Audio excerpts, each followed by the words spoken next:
Poder.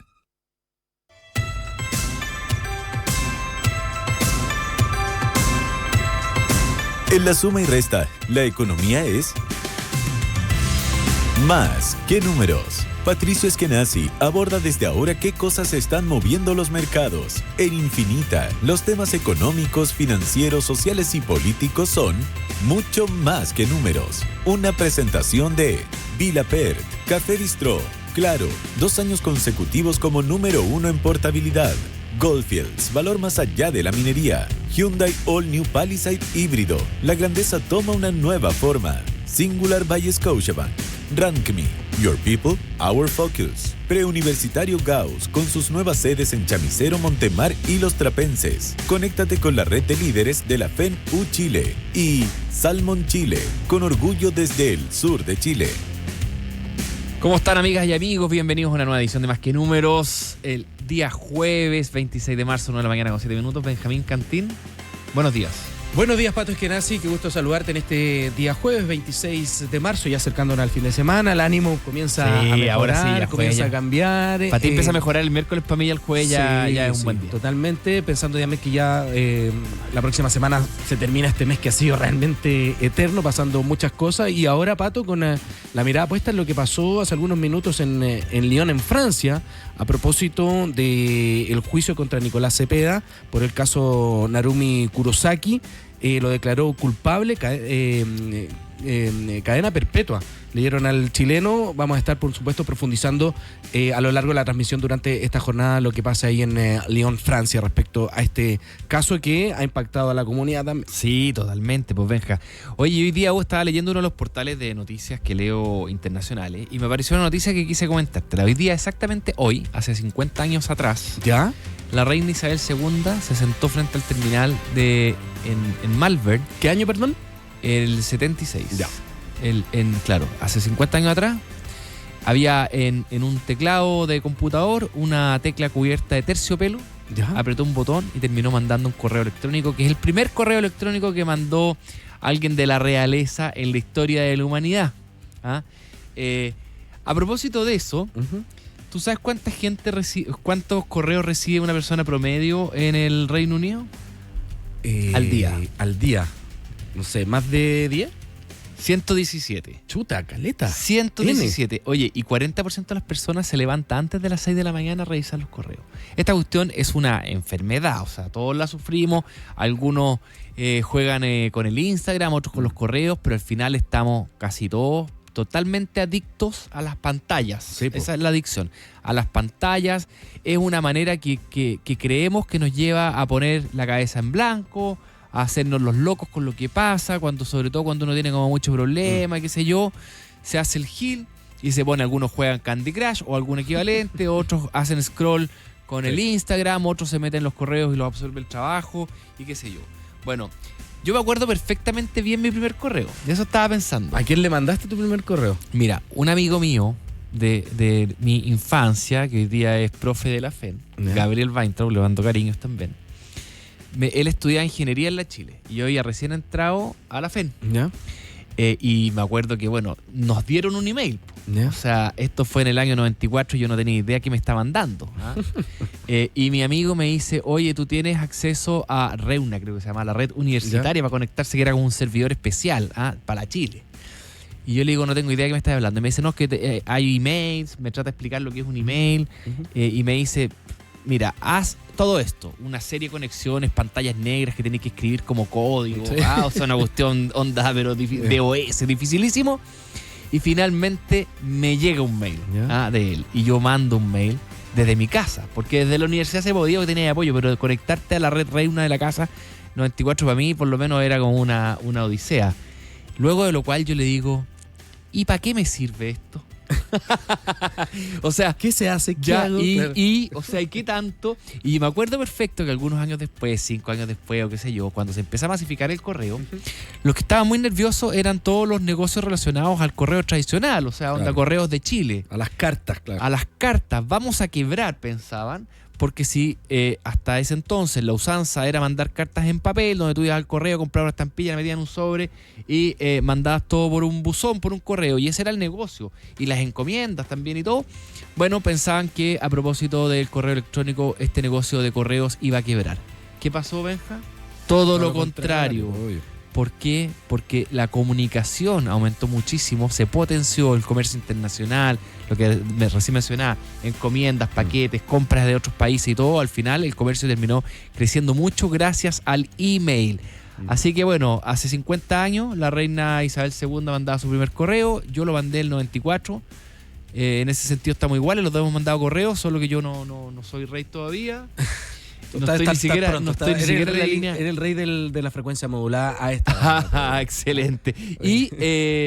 Y me trajo recuerdos, Benja, pero lo que sí, tenemos todavía un gran desafío, que es sacarnos esta adicción de tanto correo, tanta preocupación. ¿Tú tenías el hábito de revisar el correo siempre? Todo el rato. Porque de repente, claro, yo Todo perdí el un rato. poco ese hábito. De repente tengo la casilla súper acumulada con correos que no he visto. No tengo tolero. mucho el hábito de... No, mensajes no leído. Yo no tolero ni en el WhatsApp, ni en el correo. No tolero esa gente que tiene 10.588 mails. No, yo tengo... Me estaba viendo no justamente puedo, eso. no puedo. Tengo 4.500 correos, como sin leer. No. Sí. Como pero que... son muchos correos como de cosas comerciales, del banco, que te avisan descuentos y cosas así. Ya, pero es que si no tenía el hábito de verlos, no sabéis lo que está pendiente. Sí, pues verdad. En fin. Bueno, aparte de esta noticia, Benja, me imagino que habrán pasado otras cosas en el mundo que te invito a revisar Ya, pues. cuando son las 9 de la mañana con 12 minutos.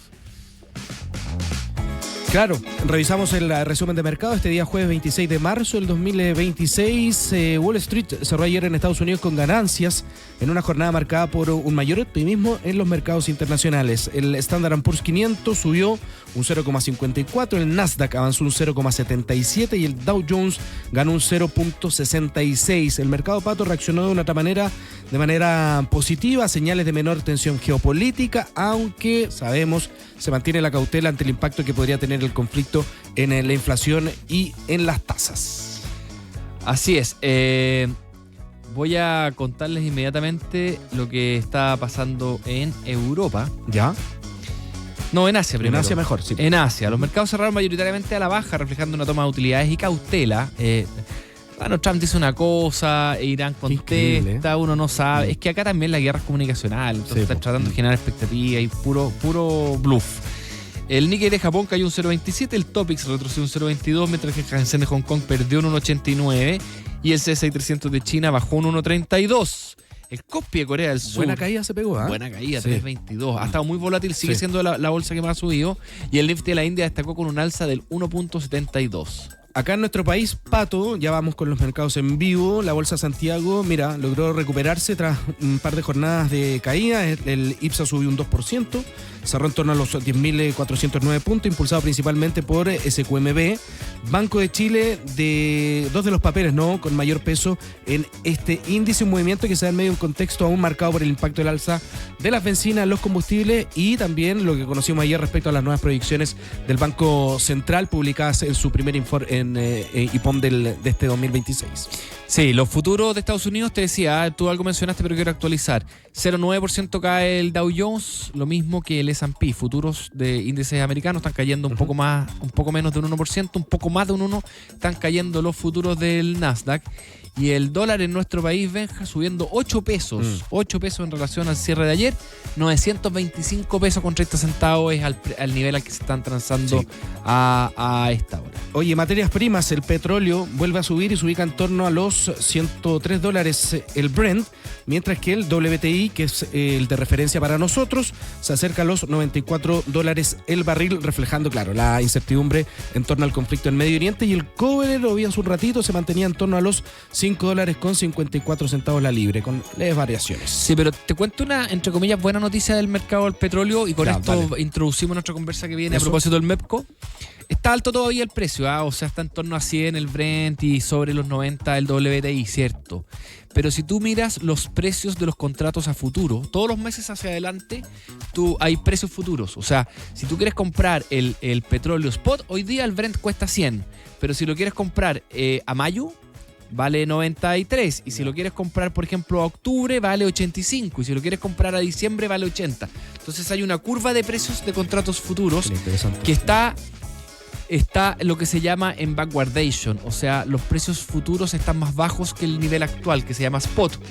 Y eso quiere decir que el mercado tiene expectativas de que los precios van a caer en el futuro, o sea, que están internalizando que a la guerra le queda poco. Ojalá tengan razón en esta oportunidad. Son las 9 de la mañana con 16 minutos.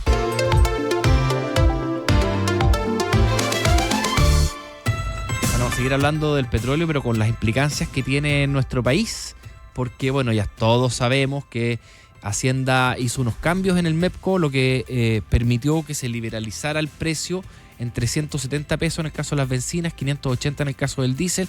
Ayer teníamos larguísimas filas en las bombas de benzina y ha habido apoyo y críticas a esta medida. Queremos conversar sobre esto con Tomás Bunster, jefe de Regulación Económica del Ministerio de Hacienda y también fue asesor del candidato en ese minuto, hoy día presidente José Antonio Kast durante su campaña presidencial.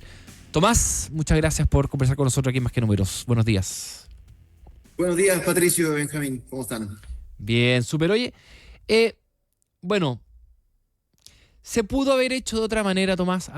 Se pudo haber suavizado, que es la crítica que yo he leído de varios economistas, que está bien que había que hacerlo, pero se pudo haber hecho más suave.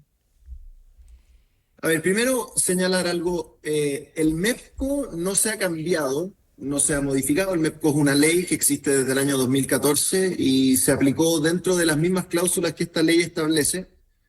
Y una de ellas es que ante un descuadre muy significativo entre lo que cuesta el precio efectivo, digamos, de la benzina y otros combustibles, digamos, y lo que está costando y a lo que se está vendiendo por ENAP, ante un descuadre muy significativo, la ley contempló una cláusula que te permite hacer un ajuste mayor a lo habitual en una semana determinada. Y eso es lo que se aplicó a contar de este jueves 26. ¿Y por qué se tomó esta decisión? Primero, el alza en los precios de los hidrocarburos a nivel internacional es un fenómeno causado por la guerra. Estamos viendo las alzas de los crudos más altas desde los últimos 40, 50 años. Chile es un importador neto de combustibles y todo lo que se utiliza a nivel domiciliario y vehicular depende en un 100% de importaciones. Y se produjo un desacople de 370 pesos en la gasolina 93, 390 pesos en la gasolina 97 y 580 pesos en el diésel, y mantener el precio congelado, como lo hace el MEPCO por 21 días, estaba costando del orden de 140 millones de dólares por semana. Si es que manteníamos la aplicación normal, iba a costar 160 millones de dólares por semana, por las próximas 3 semanas, eso son 500 millones de dólares. Eso es, para tener un orden de magnitud, todos los recursos que se necesitan para financiar la reconstrucción de Ñuble y Biobío, por ejemplo. Una semana de MEPCO de mantener el precio congelado es todos los recursos que se van a destinar a resolver las listas de espera oncológicas en 90 días. Y la verdad es que hallamos la hacienda pública en un escenario de estrechez fiscal que no permitía, siendo prudente y responsable con las finanzas públicas, mantener la aplicación regular del MEPCO, por cuanto el ministro de Hacienda y el gobierno en realidad optaron por aplicar las facultades contenidas en la propia legislación para traspasar el alza a precio efectivo mayorista de NAP en la semana y lo que acabamos de ver. Tomás, ok, pero primero, esos 140 millones de dólares semanales, 500 millones de dólares en 3 semanas, 4 semanas, toda la razón, pero no eran un subsidio, uno podría pensar que es un préstamo, porque esto se iba a recuperar cuando la situación en el Medio Oriente se recompusiera. O sea, por lo tanto, el Estado no tenía que subsidiar, sino que simplemente tenía que financiar por unas cuantas semanas, no sabemos cuántas, porque nadie sabe cuándo termina la guerra, pero era un financiamiento. No teníamos recursos para haber financiado transitoriamente el precio de las bencinas de manera de suavizar el ajuste. Primero, una pequeña aclaración, Patricio. Lo que tú acabas de señalar, la verdad, no es preciso. El MEPCO, desde su creación en el año 2014, ha significado desembolsos netos. Pero muy poco. 1.200 millones de dólares. ¿1.200 en cuántos años? Desde el 2014 han sido 2.200 millones de dólares. Ya, pero esos son Las 2 millones alzas y las semanales, no bajas- 140. Es poquito. ¿Cómo? Eso en 10 años, más de 10 años. Sí, pero este principio, esto que se dice que el MEPCO es simétrico, porque cuando sube tu compensa y cuando baja tu recauda, eso no es preciso. Las alzas y las bajas no son simétricas, por cuanto el MEPCO sí significa un desembolso. Ok. Por ejemplo, contener las alzas derivadas de la guerra de Ucrania costó 2.400 millones de dólares en ese minuto. Entonces, esto de que esto simplemente significaba financiar, la verdad es que no es preciso. Eso primero aclararlo por ese lado. Y lo segundo es que en realidad hoy, la verdad, la prudencia resultó en que no estaban las condiciones, digamos. Hoy día recibimos la hacienda pública con 40.000 millones de dólares en deuda bruta adicionales a lo que había en marzo del 2022, con 8.000 millones de dólares menos en activos del Tesoro, menos de lo que había en 2022, y con una ley de presupuesto estimada con unos ingresos, la verdad, que fueron excesivamente optimistas y con presiones de gasto muy significativas.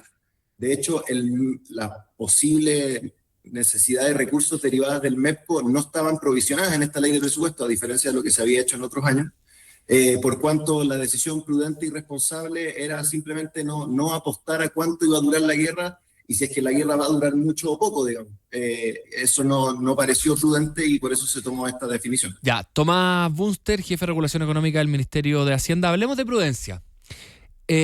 En mi opinión, un rol clave del Ministerio de Hacienda es mantener estable, con estabilidad, la economía, de manera de que todos los agentes puedan hacer proyecciones, inversiones y que haya cierta visibilidad hacia futuro. Este cambio que hicieron en el MEPCO genera, primero, una subida del diésel y de la benzina de magnitudes muy considerables. Segundo, inflaciones que ya el mercado ya estima en 1,5 puntos en 2 meses, que va a subir. Probablemente, si es que recupera, si se acaba la guerra, va a volver a bajar, o sea, va a generar volatilidad en los precios. Tercero, va a generar volatilidad en la actividad económica. El Banco Central ayer en el IPOM reconoció que creceríamos por lo menos medio punto menos, y probablemente esta incertidumbre genera cierta paralización en las inversiones. Entonces, es prudente por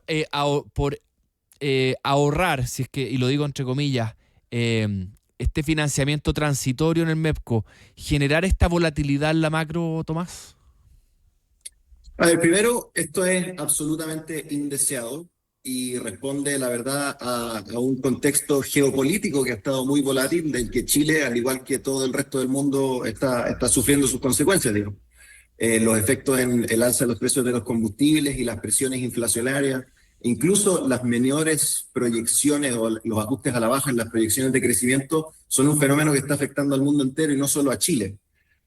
Ahora bien, respecto de lo que señaló el Banco Central el día de ayer en su informe política monetaria, primero, cuando ellos hacen esta proyección de que la inflación podría tener un resultado en el largo plazo, están internalizando que este fenómeno del alza de los precios de combustibles podría ser largo también, por cuanto se justificaría un poco que la decisión que se tomó desde el punto de vista fiscal es más prudente.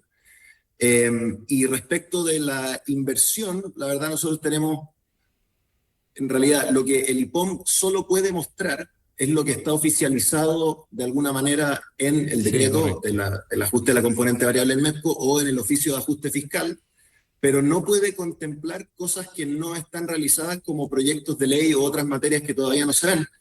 Y en esa materia, el programa económico que estamos empujando contiene una serie de medidas, que muchas de ellas se van a dar a conocer en las próximas semanas en el proyecto de ley de reconstrucción nacional, que creemos que van a tener un impacto también muy positivo en cuanto a las proyecciones de crecimiento y a la capacidad de crecimiento general que puede tener la economía chilena. Que obviamente el Banco Central no lo puede poner porque todavía no está oficializado. Lógico. Ahora, lo que sí sabemos es que nos vamos a ahorrar estos 500 millones de dólares más o menos al mes, pero también no nos ahorramos los 500 porque hay compensaciones. Las compensaciones, de acuerdo al informe que circuló, son como 220 millones de dólares que nos cuesta. O sea, nos estamos ahorrando la mitad prácticamente. Vienen más, porque este es otro de los temores, Tomás. Ok, se libera el precio de los combustibles, pero por otro lado viene una fila de gremios, de sectores, de grupos de interés, de lobby que empiezan a pedir compensaciones. Y las que están cuantificadas hasta ahora suman 220 millones de dólares al mes. ¿Hay más? A ver, primero, las que están cuantificadas ahora son las que se presentaron en el informe financiero en el proyecto de ley de emergencia energética, que estamos muy satisfechos de que pudo tener una tramitación muy rápida y una amplia aprobación tanto en la Cámara de Diputados como en el Senado. Salió despachada ley ayer a eso de las 11:30 de la noche.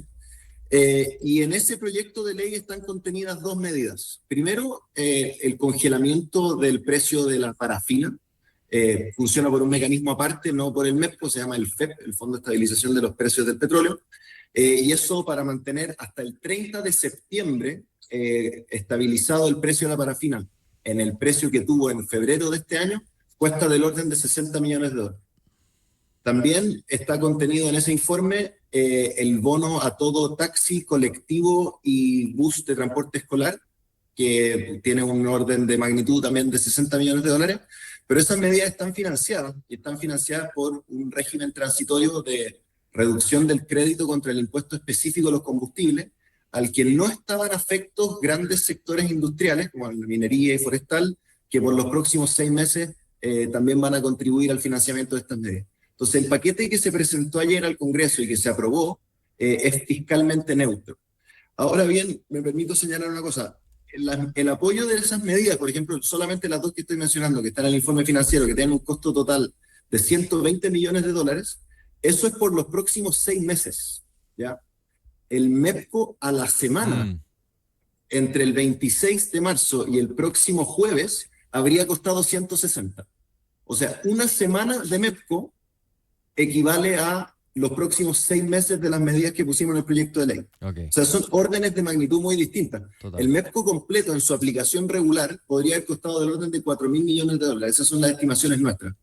Y esto se compara con las medidas que, por razones de prudencia y la estrechez fiscal con la que nos enfrentamos, no podríamos haberlo hecho de una forma más amplia, pero esas son las medidas de contención más focalizadas: precio de las parafinas, un bono a los taxis y colectivos y furgones de transporte escolar, y un congelamiento de las tarifas del transporte público en la región metropolitana, e incrementar los recursos para que se tomen las medidas para que eso también pueda ocurrir en el transporte regional. Sí. Pero el orden de magnitud es como de 1 a 10 veces, y además las medidas que se presentaron ayer también están financiadas con una recaudación adicional, también transitoria, hasta el 30 de septiembre. Conversamos con Tomás Bunster, jefe de regulación económica del Ministerio de Hacienda.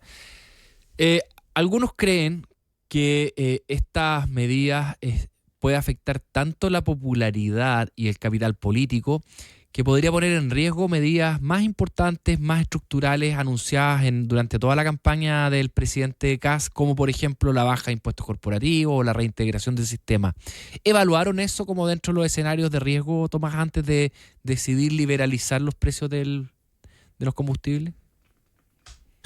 Eso efectivamente son consideraciones que se tuvieron a la vista, pero siempre primó el sentido de responsabilidad y el estado de la hacienda pública con que nos encontramos, y esta alza de los precios internacionales de los combustibles totalmente inusitada, insisto, es la alza más súbita que se ha visto en los últimos 40 años, exigió que se tomara una decisión prudente.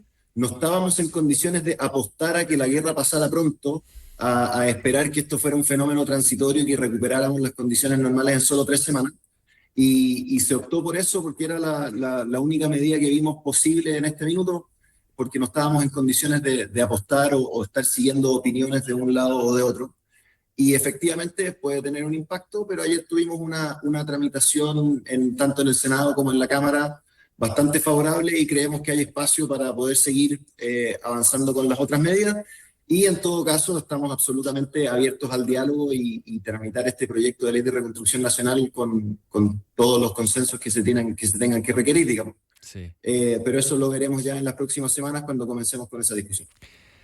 Tomás, ya se aclaró este concepto de quiebra, ¿ah? Estamos en quiebra, pero esto además era una seguidilla de conceptos, porque se habló durante la campaña que el país se cae a pedazos, después nos dejaron sin caja con todo este ejemplo, los $40 millones versus los 4.000, dando la sensación de que en realidad no había plata, y después se corona todo este concepto con la quiebra. Frente a esto, un economista de su sector, Ignacio Briones, exministro de Hacienda, critica fuerte esto a través de Twitter y dice, bueno, los países no quiebran, esto no es así, Chile tiene muy bajo riesgo país, y termina diciendo la ignorancia es atrevida. ¿Les duele el fuego amigo? Mira, la verdad a mí me corresponde referirme desde un punto de vista más técnico, desde el Ministerio de Hacienda y también en mi rol de asesor del equipo económico junto con el actual ministro Jorge Quiroz. Siempre nos referimos a la evidencia que está respaldada en datos. Y lo que puedo decir en esa materia es que efectivamente la administración que recién pasó en sus 4 años fue, desde el punto de vista fiscal, la administración más irresponsable que se ha visto desde que existe la regla fiscal. Se pusieron las metas de política fiscal más deficitarias de las que se tiene registro y aún así las incumplieron 3 de 4 veces, sin crisis mediante. Retiraron activos del Fondo de Estabilización Económica y Social por $4.000 millones para financiar sus propios déficits, no para financiar ninguna emergencia, y dejaron una ley de presupuesto sin ninguna holgura, no solo sin holgura, la verdad es que con holguras negativas, fue estimada con ingresos absolutamente sobreestimados, que fue una tónica de su administración completa, y con gastos también con presiones muy fuertes o en realidad subestimados. Tal es el caso del reajuste del sector público, esto ya se dijo, digamos. Y eso es a lo que nosotros nos podemos referir. Respecto del estado de la caja, es un dato, y es un dato verificable en las propias cifras de la DIPRES. O sea, de que el cierre de caja de la administración al 31 de diciembre fueron $46 millones, es un hecho. De que es el cierre de caja anual más bajo del que se tiene registro, es también un hecho, y de que es un 1% de lo que cerró la caja el gobierno anterior del año 2021, también es un hecho, y son esos hechos respaldados en la evidencia empírica a los que yo me puedo referir. Como lo dijo también el ministro Quiroz, nosotros no hemos hecho eco del término quiebra, pero sí de que estamos ante una situación de estrechez fiscal bastante severa y de eso es lo que nos tenemos que hacer cargo. Bien, Tomás Bunster, jefe de Regulación Económica del Ministerio de Hacienda, muchas gracias por conversar con nosotros y sobre estos temas que, bueno, son extremadamente importantes para toda la ciudadanía y también para la macro. Tomás, que tengas buen día. Muchas gracias a ti, Patricio, que tengas muy buen día. Gracias, igual. Buena conversación, explicándonos por qué tomaron las decisiones que tomaron, por qué permitieron liberalizar el precio de los combustibles en las magnitudes que conocimos, que se empiezan a implementar hoy día, que no había otra opción, eso es lo que nos dice, que era la decisión responsable, que aunque hubiesen costos había que pagarlos porque recibieron una situación fiscal muy estrecha.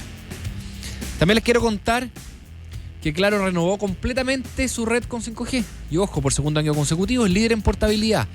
Esto no es casualidad. Claro amplió su cobertura con más antenas, tiene la más grande red de fibra óptica y ofrece los mejores planes. Claro, por ti cada día mejor. Este verano los viajes largos se disfrutan más cuando se hacen en grande. Conoce The All New Palisade híbrido, el SUV con espacio, confort y eficiencia para llegar al destino que quieras. Cotízalo en Hyundai.cl y descubre por qué la grandeza toma una nueva forma. La nueva banca Singular by Scotiabank está pensada para personas singularmente únicas que buscan un servicio diferente con asesoramiento especializado y experiencias exclusivas. Bienvenidos a Singular by Scotiabank. Si tu equipo ya es global, tu nómina también debería serlo. RankMe unifica la gestión de personas en una sola plataforma y administra nóminas, incluidos contratistas en distintos países. Súmate a RankMe agendando una demo en rankme.com.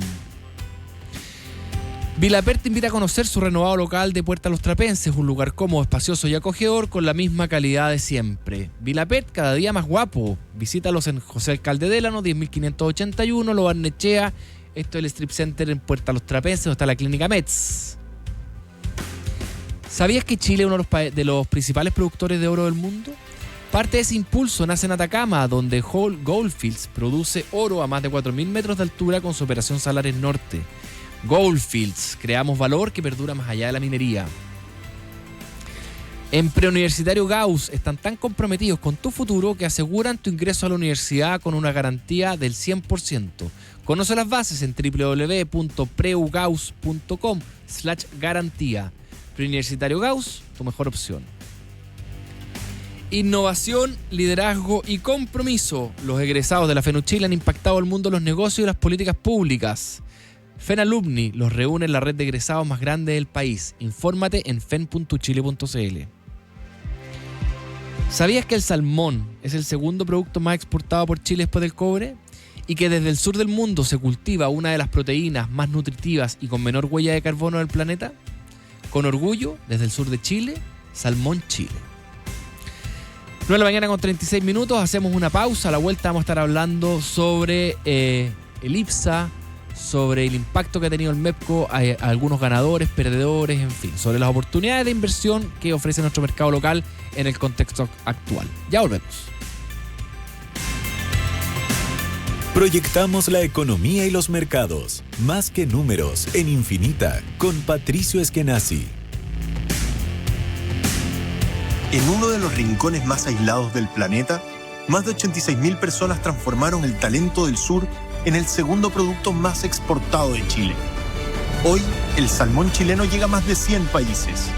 Una proteína sustentable, creada con ciencia, innovación y orgullo. Porque Chile no es el fin del mundo, es el principio de lo que viene. Salmón Chile. Pedrito, 700 puntos. Juanito, 500 puntos. Maite, 1000 puntos en La Paz. ¡Felicitaciones, Maite! ¿Cómo lo lograste? Es que me estoy preparando con Preuniversitario Gauss. Tienen 7 sedes a nivel nacional y un plan online con material adaptado al DEMRE. Y si no entro a la carrera que quiero, puedo volver a prepararme con ellos con arancel gratis. Espectacular, definitivamente lo voy a recomendar. Preu Gauss. Infórmese sobre la garantía Gauss en www.preugauss.com/garantía. En Scotiabank sabemos que vivimos en un mundo singular, donde no hay dos personas iguales y lo parecido es distinto, porque cada experiencia es única e irrepetible. Por eso la nueva banca Singular by Scotiabank celebra el valor de lo que te hace único, con nuevas sucursales, asesoramiento especializado y un nuevo nivel de beneficios y experiencias. Bienvenidos a Singular by Scotiabank, una banca para personas singularmente únicas. ¿Y la bicicleta? ¿Están arriba? ¿Y la parrilla? ¿También? Uy, se nos olvidó invitar a los primos. También están arriba. ¡Hola, prima! ¡Hola, prima! Este verano viajar en grande hace toda la diferencia. Descubre the All New Palisade híbrido, el SUV con espacio, comodidad y eficiencia para disfrutar las vacaciones desde el primer kilómetro. Cotízalo hoy en Hyundai.cl. The All New Palisade híbrido. La grandeza toma una nueva forma. Hyundai, una marca Gildemeister. El mundo cambia rápido y los profesionales de la FEN también. En FEN Alumni encontrarás actualización constante, conexión con la comunidad que te respalda y múltiples beneficios a los que puedes acceder. Porque estudiar en la FEN no termina el día que te titulas. FEN Alumni siempre te va a acompañar. Comenzó el Black Sale Claro. Aprovecha hasta un 70% de descuento en una gran variedad de equipos y accesorios. No dejes pasar esta increíble oportunidad. Es solo por pocos días. Claro, por ti cada día mejor. Oferta válida del 24 de marzo al 5 de abril de 2026. Términos y condiciones en clarochile.cl.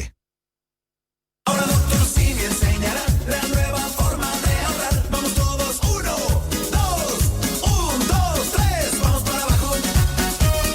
1, 2, 3. Vamos por ser más barato.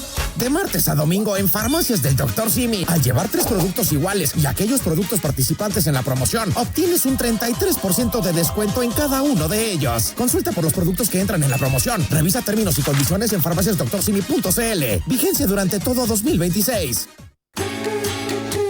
Infinita es parte de Mega Media Radios, que integran también las emisoras Romántica, Disney y Carolina. Infinita, palabras con poder. En Infinita, a esta hora hay Más que Números, con Patricio Eskenazi. Ya estamos de vuelta cuando son las 9 de la mañana con 40 minutos y que es exactamente la hora apropiada para revisar otras noticias económicas, pero también hay una noticia de interés nacional, Benja, que está repercutiendo en nuestro país. Claro, vamos con el resumen de noticias hasta ahora aquí en el Más que Números. Y claro, lo hacemos con la noticia del momento. La justicia francesa declaró culpable a Nicolás Cepeda por el asesinato con premeditación de Narumi Kurosaki y lo condenó a cadena perpetua en el tercer juicio de este caso que ha marcado la atención pública pese a no contar con el cuerpo de la víctima.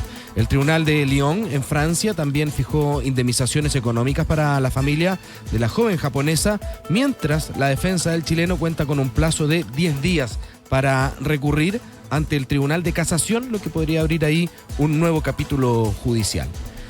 Nos vamos de lleno a la información económica. El alza anticipada de los combustibles generó una fuerte presión en el sistema de distribución, con un consumo que llegó a multiplicarse entre 3 y 5 veces en comparación a un día normal. Esto según la Asociación de Distribuidoras de Combustibles. Esto, por supuesto, que provocó quiebres de stock en varias estaciones, aunque desde el sector aseguran que el abastecimiento se va a normalizar luego del ajuste de precios, en medio de refuerzos logísticos también y mayor coordinación con ENAP, que provee, hay que recordar, más del 80% del mercado.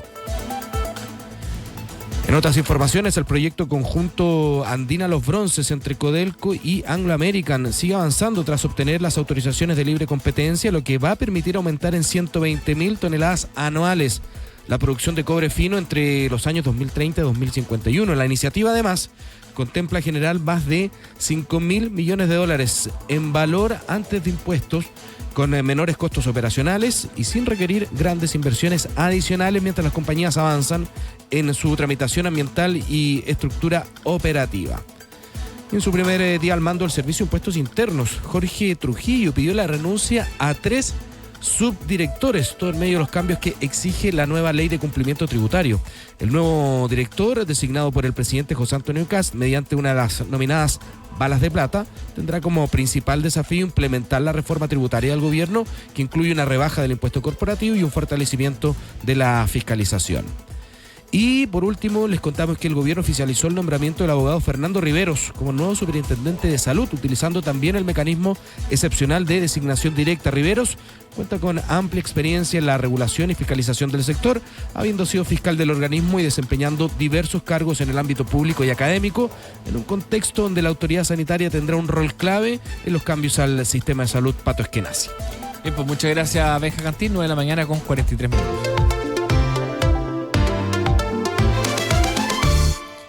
Queremos seguir hablando sobre los efectos que ha tenido la guerra en Irán y también la liberación de los precios de los combustibles, pero esta vez desde la perspectiva del mercado local. Acciones, tasas de interés, dólar, en fin. Nos acompaña Guillermo Araya, gerente de estudio de Renta 4 Correo de Bolsa. Guillermo, muchas gracias por venir hasta acá al estudio. Buenos días, Patricio. Aquí trataremos de dar nuestra opinión, nuestra visión. Primero, ¿cómo considera en términos generales que reaccionó el IPSA primero con la subida de los precios del petróleo? Porque yo tengo la impresión que se empezó a retroceder, a caer antes de la guerra, durante febrero ya. Partió subiendo muy fuerte y después empezó a caer antes que el resto del mercado. La verdad es que cayó abruptamente después del primer ataque de Estados Unidos a Irán. Ese día lunes cayó bastante, pero el día martes, siguiente al fin de semana del 27-28 de febrero, fue que cayó abruptamente la bolsa. Ajá. Ya, y ¿cuánto nos puede afectar? Porque lo primero que pasó fue que se empezó a circular que Chile era uno de los países más vulnerables respecto a los shocks del petróleo, porque importa la mayoría y en el fondo la importación de petróleo como PIB, medido contra el PIB, nos ponía en una situación de vulnerabilidad. ¿Se tradujo eso a precios? ¿Se ha traducido eso en dólar, en tasa de interés, en IPSA, en tu opinión? Sí, se ha traducido, pero el principal golpe y que nos llevó a nosotros, por lo menos en Estudios Renta 4, a hacer un ajuste en nuestra proyección de IPSA, que la habíamos mantenido,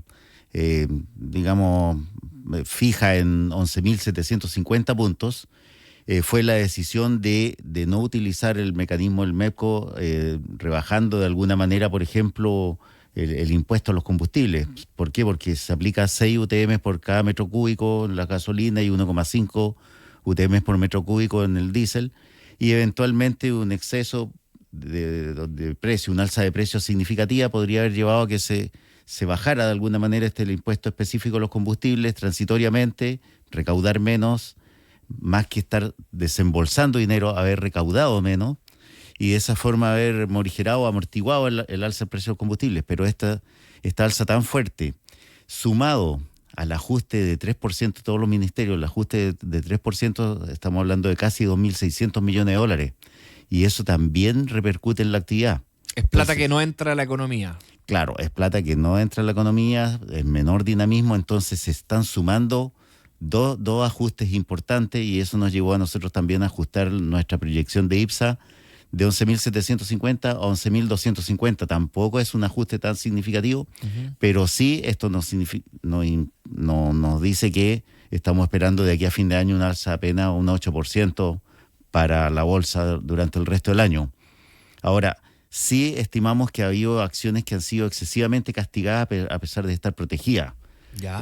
Por ejemplo, la TAM, todos dicen, bueno, el combustible va directo, digamos, a los costos, un 30% de los costos por lo menos, pero la TAM tiene un 48% de seguros sobre combustible para el primer trimestre. Tiene comprado ya a precios antiguos. Claro, tiene comprado el 48% del consumo el primer trimestre, el 39% el segundo trimestre, y así va bajando, pero tiene ese seguro por lo menos para amortiguar durante 3-4 meses el alza de los precios combustibles, y además puede traspasar en algún momento a través de alza del precio de los pasajes, y ahí va a depender de cuánto pueda traspasar y cuánto caiga la demanda. Eso se llama elasticidad de precio de la demanda. Claro. Por lo tanto, creemos que está excesivamente castigada. También hemos visto que se han castigado en exceso las acciones de los malls, que en el mercado muchos las asocian al retail, pero los malls, o digamos Parque Arauco, Mall Plaza, Cencomall, claro, efectivamente, si el Banco Central no baja la tasa de política monetaria, se ven, o la sube, se verían castigados, pero el 85% de sus ingresos son fijos y corresponden a arriendos por superficie. Entonces, y están indexados además a la unidad de fomento. Pero yo me imagino que tiene que ver como con tasa de descuento, o sea, los malls son como bonos, por decirlo de una manera, sentido que tienen ingresos bien estables, bien conocidos, pero hay que descontarlos ahora una tasa mayor. Claro, eventualmente sí, pero como acción, digamos, tiene el comportamiento que son acciones y 85% asegurado, sí, con contrato de 3 a 5 años, son acciones muy defensivas. Como y han caído harto, yo no las sigo esas mucho. ¿Qué te gusta ahí, Mall Plaza? Nosotros tenemos como recomendar Mall Plaza y Parque Arauco. Ya. Y a nivel accionario también vemos, tú me preguntabas a nivel macro, la inflación para marzo se esperaba que fuera 0,6%, y eventualmente va a ser un 0,8% y hasta un 1%. Sí. Y en abril, que se esperaba 0,5%, ya por se lo está menos pensando un 1,5%. Entonces, un 1% de impacto tiene el alza de las gasolinas y el diésel. Ya, pero eso es inflación. Ok, ¿quién gana con inflación alta? Los bancos. Los bancos, gana la banca. Y los bancos también han estado bastante castigados. Sí, los bancos han sido castigados por una percepción de que una inflación excesiva, claro que puede ser nociva, pero si estamos pensando que eventualmente puede llegar a un 4,5% este año y hasta un 4,7%, dependiendo de la duración del conflicto, pudiera... si se da el 1% en marzo y el 1,5% en abril, manteniendo todo el resto de las variaciones el resto del año, a nosotros nos da la inflación a diciembre 4,7%. Ya. Bastante. O sea, como asumiendo que no devuelve el petróleo en el fondo.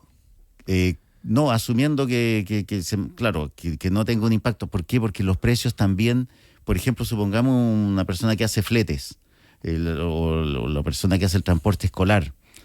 Si le bajan el petróleo, no van a bajar las tarifas inmediatamente. Claro, se llama como lo pegajoso de los precios. O sea, es más, cuesta subirlos, pero una vez que uno los sube, después no los vuelve a bajar. O sea, si después de 3 meses más la benzina vuelve a retroceder, los precios se van a quedar arriba. Claro. Y lo segundo, que son los efectos segunda vuelta, que se transmiten principalmente a través de la unidad de fomento. Uh-huh. ¿Por qué? Porque cuando en abril tengamos un 1,5% de inflación, o sobre el 1, entre 1 y 1,5%, eso se refleja en la unidad de fomento que va entre el 9 de mayo al 9 de junio. Claro. Entonces, ahí vamos a ver la unidad de fomento subir un 1,5%. Y hay muchos servicios que están indexados a la unidad de fomento, de partida las propiedades, arriendo de propiedades, los contratos de ISAPRE están en UF, muchos, los servicios médicos y educacionales. Y esos son los efectos segunda vuelta. Entonces, es ahí también donde tenemos efectos que ya va a haber un rezago y estamos pensando ya en mayo o junio. ¿A quién consideras tú, Guillermo Araya, que sí le pega fuerte? ¿Qué empresa que transa en el IPSA es intensiva en petróleo, en diésel? Lo que dijimos anteriormente, si esto sigue estando muy prolongado, efectivamente la AM puede ser más vulnerable. Ya. Y hay empresas, por ejemplo, como de transporte, que cuando uno piensa, por ejemplo, en vapores, uno diría, Sí. también es De hecho, vulnerable. Hapag anunció que su EBITDA podía caer mucho.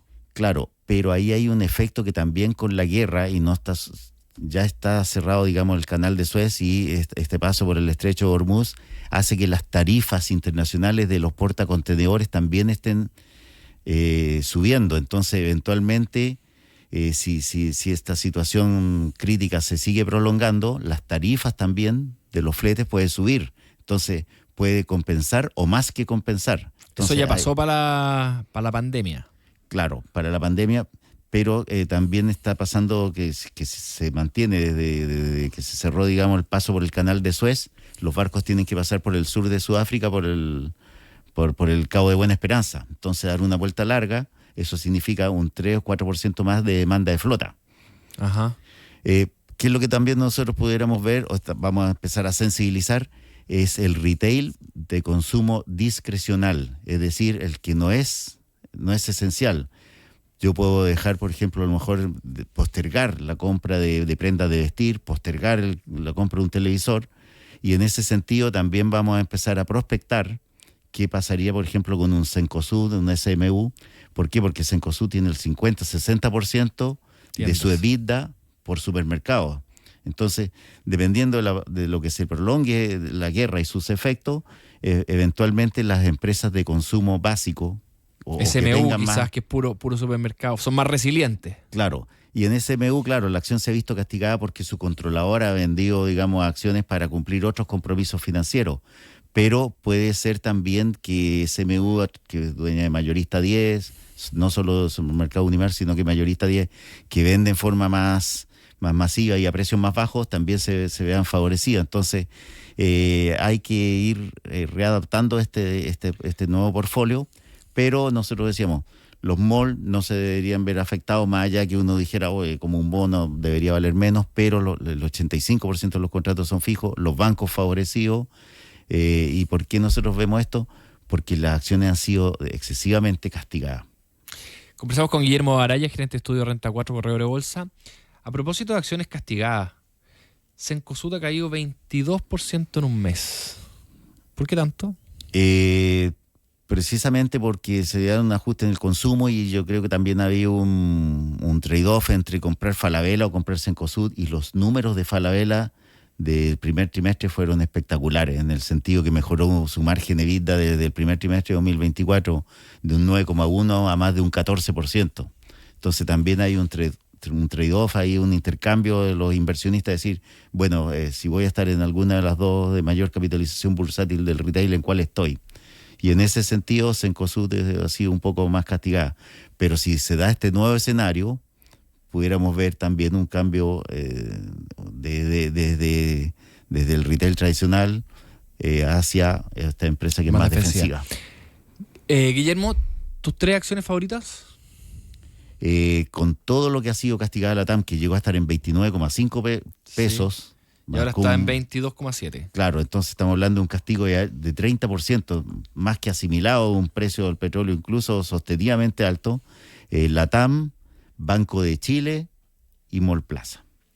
Bien, ahora una pregunta más genérica, antes de cerrar, Guillermo.